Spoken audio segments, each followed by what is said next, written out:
Feels like I'm standing in a timeless dream of light mist, of pale amber rose.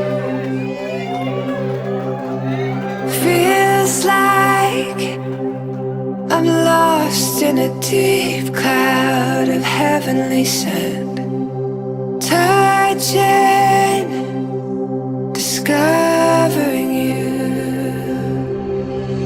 Napakahalaga po na tayo po ay nandito ngayon. Naniniwala ako na ang mga inimbitahan ni na Adriel at ni Angelica para sa kanilang kasal ay ang mga taong malalapit sa kanila.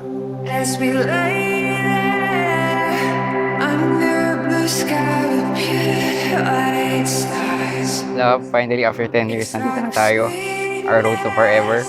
Thank you, love, for accepting me to your life. Sa 10 years natin together, you have made me a better person. In this new chapter of our lives, I promise to be more patient, understanding, sweet, loving, and caring wife. At magsasama sila ng kanyang asawa at sila'y magiging isa. Kaya't hindi na sila dalawa, kundi isa. Ang pinagsama ng Diyos ay huwag paghiwalayin ng tao.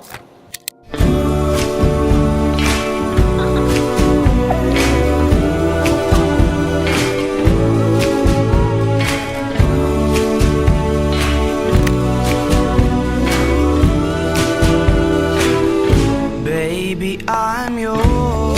Baby, I'm yours. And I'll be yours until the stars fall from the sky. Kinakabahan na ako. Yours until the rivers all run dry. In other words, until I die. Baby, I'm yours. Are you ready to welcome Mr. and Mrs. Adriel and Egypt? And Stella Shines. Yours until the poets run out of rhyme. In other words, until the end of time.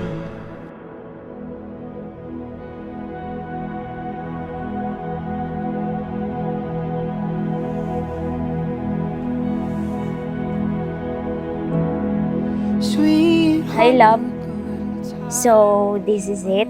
We made it after 10 years. The long wait is over. So, thank you for being the best throughout those years na nagkasama tayo. For staying with me through good times and bad times. Thank you din for always being there for me during my struggles and being supportive with my ambitions. Sana hindi ka magsawa sa pakikinig kapag may problem ako, mababaw man or mabigat, and sana hindi ka magsawa na ipagluto ako ng masarap mong recipe. Hehehe. It's okay if you can't find the words. Let me take your I call. promise to love you until our hair turns gray. I promise na hindi ako magsasawang ipagluto ka everyday. Like a force to be reckoned with, a mighty ocean or a gentle kiss. I will love You were always my inspiration and motivation to become a better man and to pursue a better life. like a tidal wave will make a mess. Cold waters if that serves you best. Ano siya, pasensyosa talaga, tsaka sweet din. Sweet talaga siya, tsaka maalaga. In those 10 wonderful years, we've seen each other grow. Kung dumating man yung araw na magkakaroon tayo ng trials sa life or mapagod tayo sa sitwasyon na meron tayo ngayon, let God do His thing and be the center of our marriage.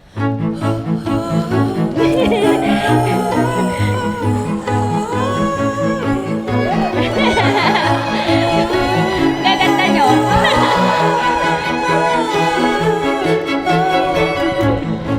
I know exactly how the world goes. Put my mask on first.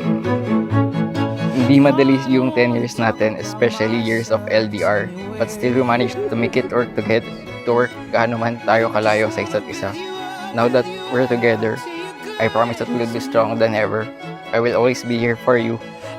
I want to have more beautiful days, months, years with you, my love. Thank you for everything and thank you for treating me right. And syempre, thank you for giving me this kind of wedding and I love you so much. Already tired of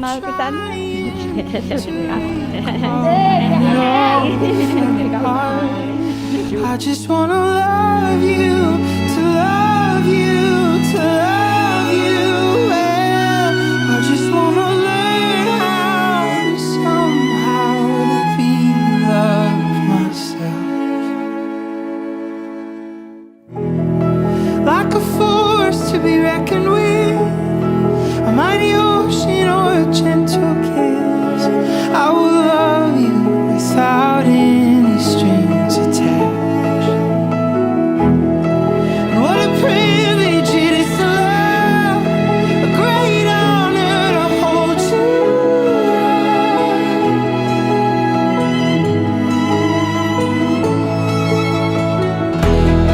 Like a force to be reckoned with, a mighty ocean or a gentle kiss. I will love you with every single thing I have. I'm ready to start our next chapter. I know na hindi ito magiging madali. There will be obstacles and challenges na dadaan sa atin. I will continue to do my best to have the energy and strength to become a better person, a great husband, and to be a great father to our future kids. So love, Angel, my wife. I'm very excited to start our life together. Let's enjoy this day. I love you.